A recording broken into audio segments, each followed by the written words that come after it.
Police academy PTS और PTC में शनिवार को पासिंग आउट परेड के बाद 2764 दरोगा उत्तर प्रदेश पुलिस का हिस्सा बन गए। पुलिस एकेडमी मुरादाबाद में मुख्यमंत्री योगी आदित्यनाथ ने परेड की सलामी ली, जबकि पीटीएस में 889 महिला दरोगा के बैच को एडीजी ए सतीश गणेश ने शपथ दिलाई। इसके अलावा पीटीसी में आयोजित परेड की एडीजी अमित चंद्रा ने सलामी ली और शपथ दिलाई। इस दौरान सीएम योगी ने नवनियुक्त पुलिसकर्मियों को संबोधित किया। यहाँ सीएम योगी ने क्या कुछ कहा, आइए सुनते हैं। 2023-24 के 8,362 उप पुलिस निरीक्षक, नागरिक पुलिस और प्लाटून कमांडर जिनका पासिंग आउट परेड आज प्रदेश के अलग अलग प्रशिक्षण केंद्रों में संपन्न हो रहा है।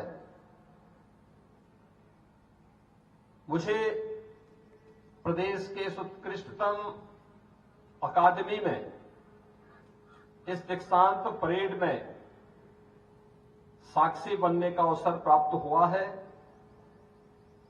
इस पासिंग आउट परेड में 1618 महिला पुलिस उप निरीक्षक भी सम्मिलित हैं। मुझे प्रसन्नता है कि एक वर्ष की कठिन प्रशिक्षण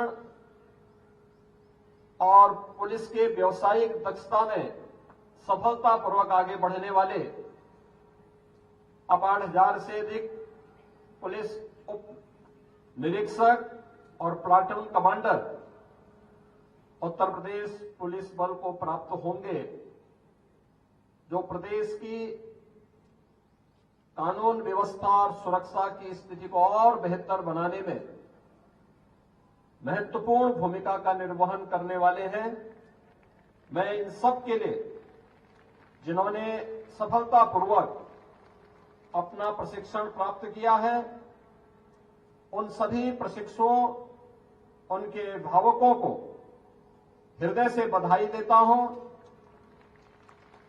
जिन अधिकारियों ने इस प्रशिक्षण को कुशलतापूर्वक संपन्न करने के लिए यहां पर परिश्रम किया, अपने अनुभव का लाभ इन प्रशिक्षुओं को उपलब्ध करवाया है, उन सबको भी मैं हृदय से धन्यवाद देता हूं।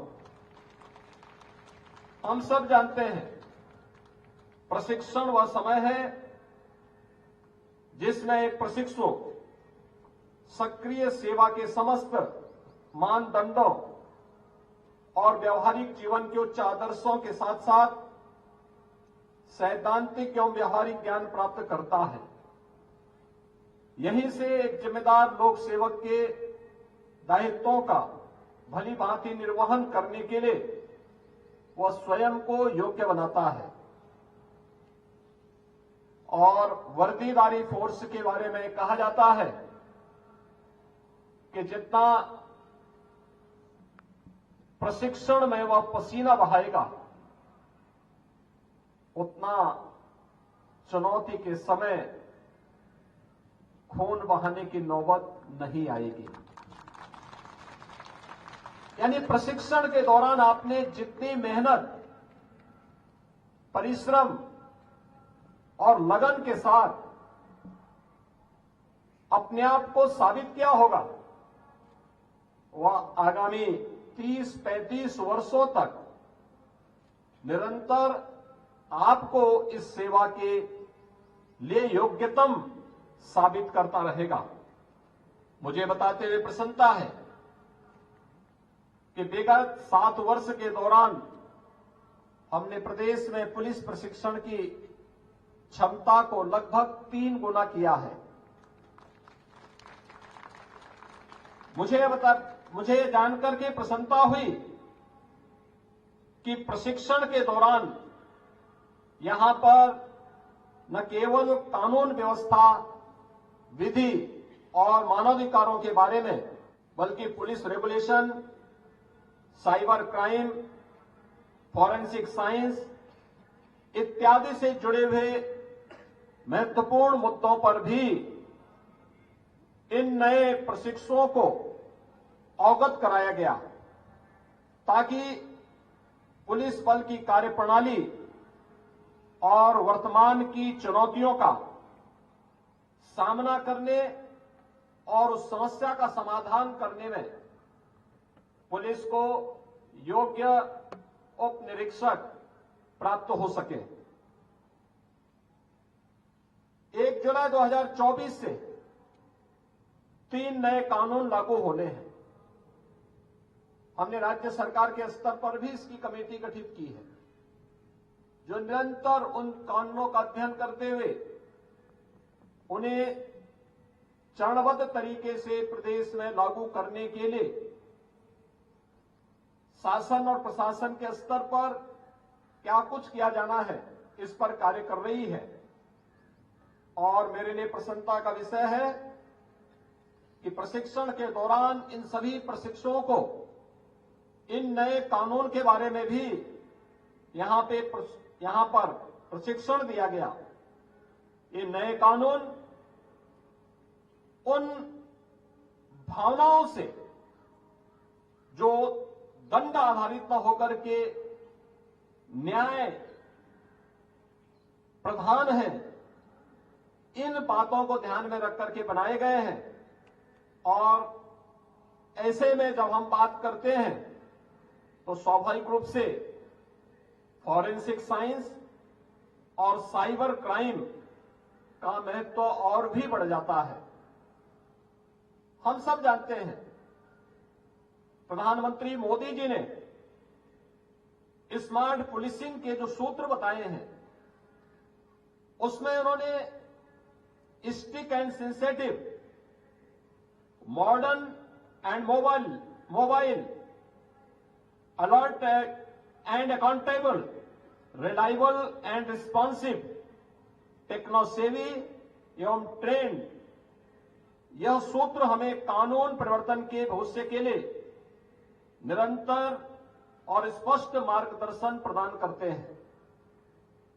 जांच एवं दंड के पुराने तरीकों से आगे निकलकर आधुनिक फॉरेंसिक तकनीक और साक्ष्यों का उपयोग करना न केवल न्याय की दृष्टि से बेहतर है, अपितु इस प्रक्रिया से जांच में होने वाले अनावश्यक व्यय व श्रम को भी कम किया जा सकता है। इसे ध्यान में रख करके उत्तर प्रदेश में हम लोगों ने लखनऊ में Uttar Pradesh state institute of forensic sciences की स्थापना की है। संस्थान का प्रथम शैक्षणिक सत्र प्रारंभ हो चुका है और विगत दिनों इसका लोकार्पण भी संपन्न हुआ है। समय के साथ हो रहे निरंतर परिवर्तन के दृष्टिगत पुलिस अधिकारियों और कार्मिकों के लिए नए कानूनों, आधुनिक तकनीकों के प्रयोग की जानकारी होना आवश्यक है। दक्ष, न्यायप्रिय, पारदर्शी, जवाबदेह व निष्ठा के साथ जन सेवा के प्रति संवेदनशील पुलिस बल की स्थापना में यह प्रशिक्षण बेहद कारगर सिद्ध होगा, यह मेरा अटूट विश्वास है। आप पुलिस बल में एक जिम्मेदार पद पर नियुक्त हो रहे हैं। जो ये पद है, यह कानून का राज स्थापित करने में महत्वपूर्ण भूमिका का निर्वहन करता है। अपराध नियंत्रण के साथ साथ कानून व्यवस्था को बनाए रखना और पीड़ित व्यक्ति को न्याय प्राप्त कराने में आप सबकी भूमिका अत्यंत महत्वपूर्ण होती है। और आपसे अपेक्षा है जनमानस की सुरक्षा, समाज में अमन चैन कायम रखते हुए एक मित्र पुलिस की छवि को अछूते बनाए रखने के लिए आप सभी अपना बेहतरीन योगदान देंगे। अपने कर्तव्य पालन के दौरान कठोरता के साथ साथ विनम्रता का अद्भुत सामंजस्य भी बनाए रखते हुए कर्तव्य परायणता, अनुशासन और सत्य निष्ठा का भी आप सफल उदाहरण स्थापित करेंगे। पुलिस सेवा में चुनौतियां कभी खत्म नहीं होती हैं। पुलिस बल को हमेशा मुकाबले में डट करके खड़े रहना तो अपने को कर्तव्य की वेदी पर अर्पित कर देना है। समाज तथा जनमानस में पुलिस की वर्दी को देखकर एक सुरक्षा और विश्वास का भाव जागृत होता है। आपको उनके विश्वास को सही साबित करना है, उन्हें सुरक्षा प्रदान करना है। आपकी दक्षता, कर्तव्य परायणता ही किसी पीड़ित को उसकी स्वयं की पीड़ा से मुक्ति करने में बड़ी महत्वपूर्ण भूमिका का निर्वहन करती है। उसके चेहरे पर एक नई मुस्कान ला सकती है। एक संवेदनशील पुलिसकर्मी के लिए शीर्ष आयामों की कोई कमी नहीं है। यदि वह चाहे तो अपने आचरण से जनमानस की कसौटियों पर खरा उतरते हुए अपनी कर्तव्य निष्ठा तथा ईमानदारी का उदाहरण वह प्रस्तुत कर सकता है। किसी भी प्रदेश में सुशासन की नींव अपराधों की रोकथाम और कानून व्यवस्था की स्थापना से होती है। यह तभी संभव हो सकता है जब प्रदेश में उत्तरदायी पुलिसिंग व्यवस्था और व्यावसायिक रूप से दक्ष संवेदनशील पुलिस बल हो। सुदृढ़ कानून व्यवस्था हमारी सरकार की सर्वोच्च प्राथमिकता है। इसके लिए हमारी सरकार की अपराध एवं अपराधियों के प्रति जीरो टॉलरेंस की नीति है।